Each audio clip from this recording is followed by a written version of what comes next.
Hey guys, in this video I'm going to show you how you can fix this error that you see when you go to export your Final Cut project. And as you can see, when we go to export our Final Cut project, we get that same error that comes up. Now, the reason you get that error is basically because you have tried to import a clip and at some point it has failed along the way.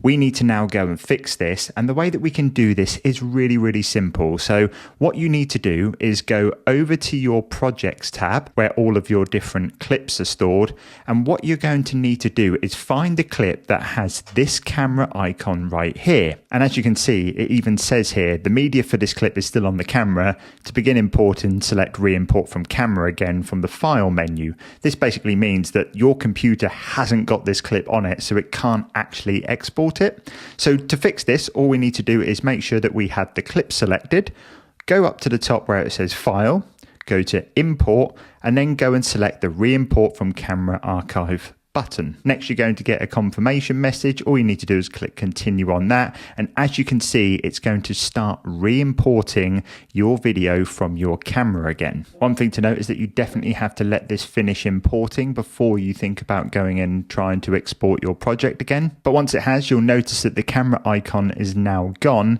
And if you go ahead and try to export your project, everything should now work. And you can go ahead and export your Final Cut project as normal. Hope this video fixed things for you, and I'll see you in the next one.